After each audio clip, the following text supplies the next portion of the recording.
Educatedcollins Hearthstone. Like and subscribe.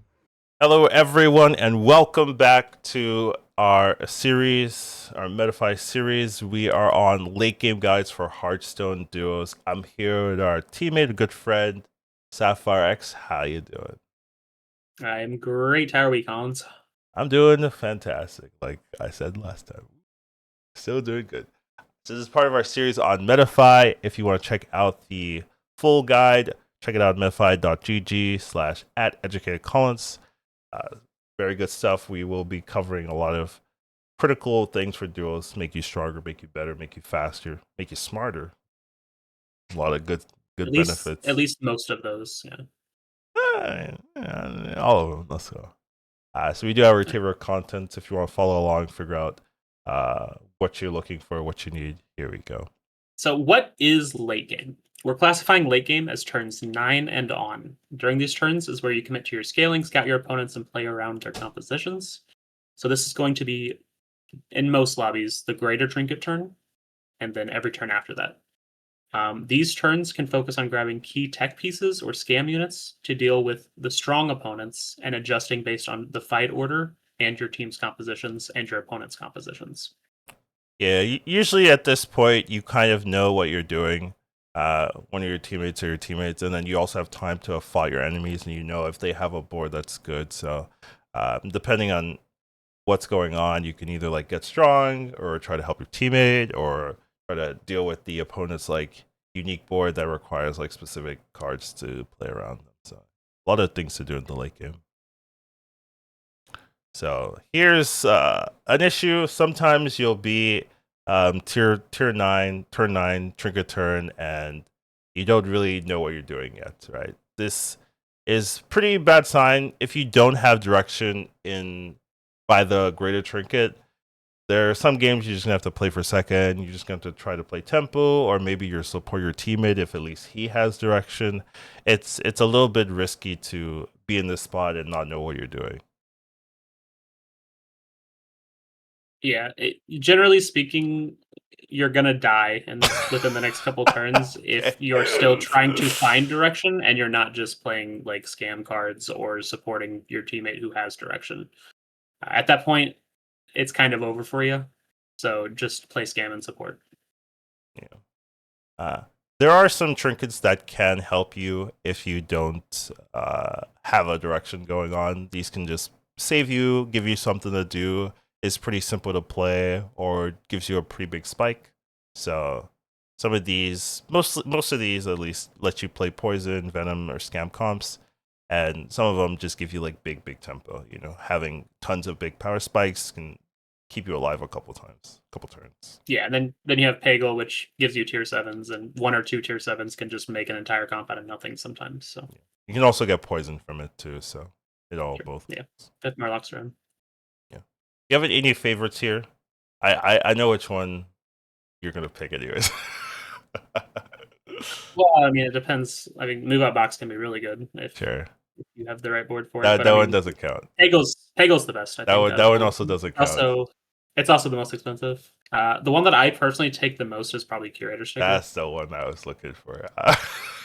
It's especially good if you have a way to reborn the Curator. So like Mechs would be the best because then you can also do Kangor. You can reborn it and run Kangor and just have a bunch of them, and that's yeah, your entire comp, yeah, honestly. yeah, But it also is decent with like Beast and Undead. yeah. Curator is the one I think that even if you have a direction, sometimes Curator can just make your direction a lot stronger, and it's just a pretty good trinket if you know what It's a you're doing. supplemental trinket. Yeah.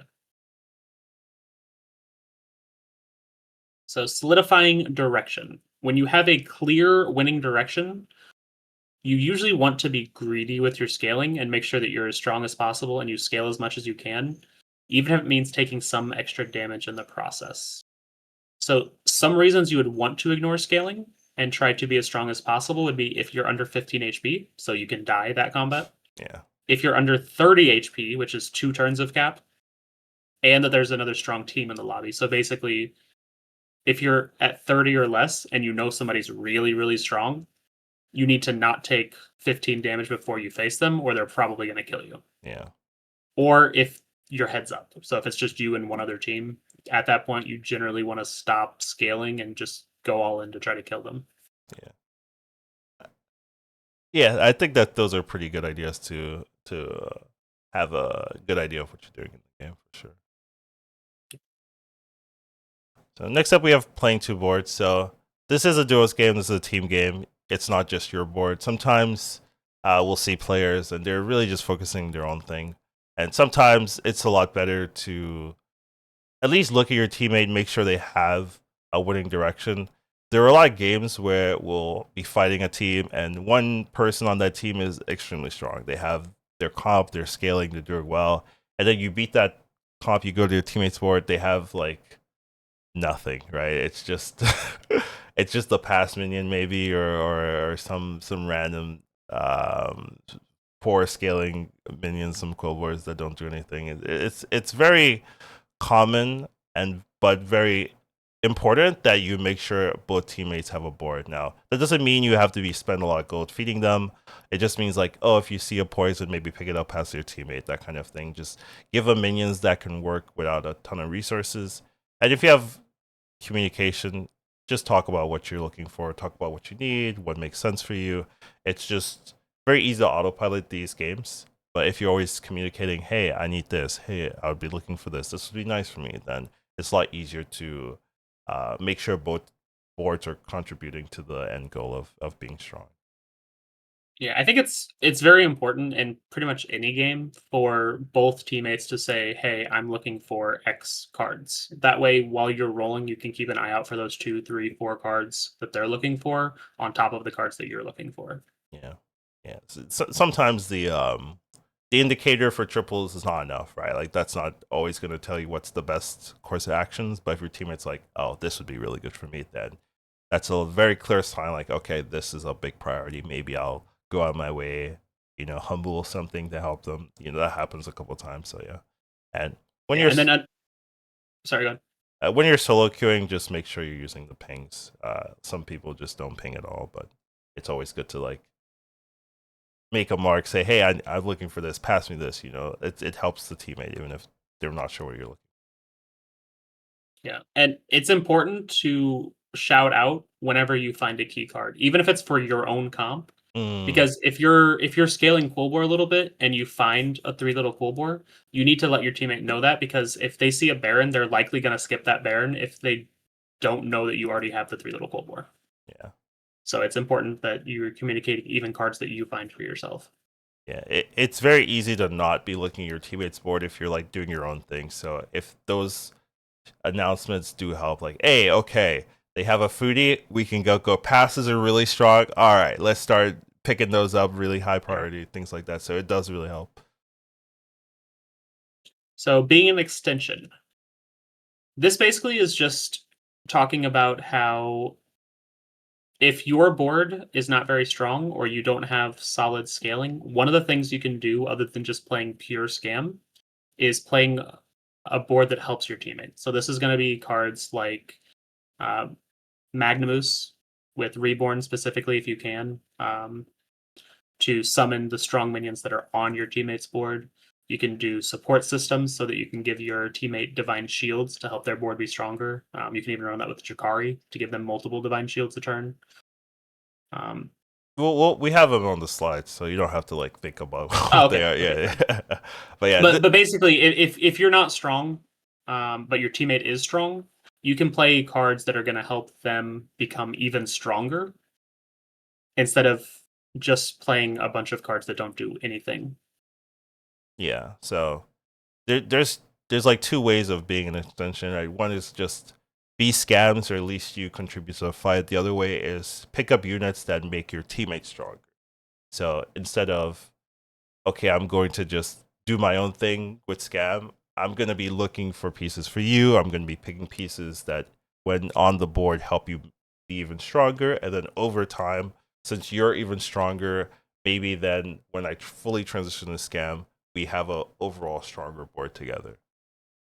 Yeah, and it can even be as simple as picking up like a glow scale and passing the shield, right? Like, Yeah.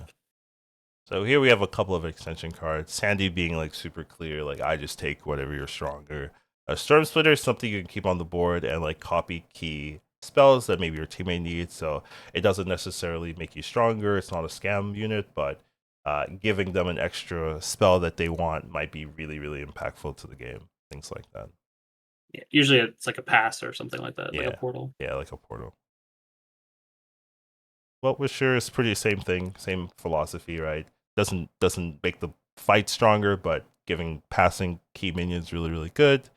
Glow scale giving shields to your teammate.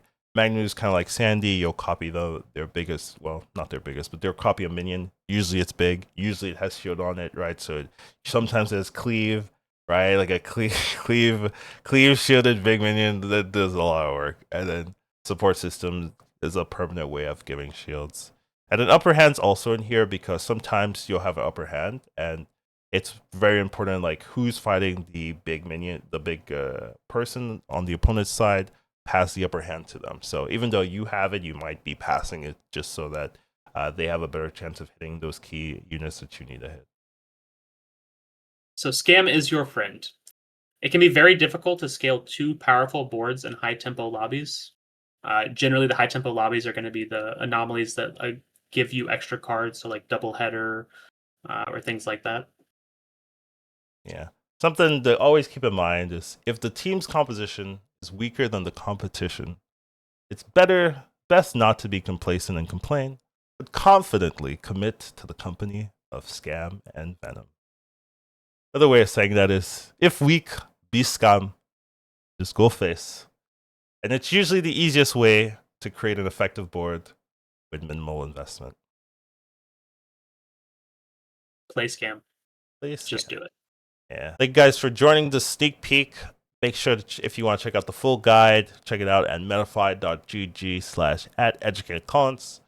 We have our guides coming up. We have even more in the future. I hope you guys enjoyed this one, and make sure your teammates are better than ours. Got anything to say? This is guide number 4 in the series. Okay.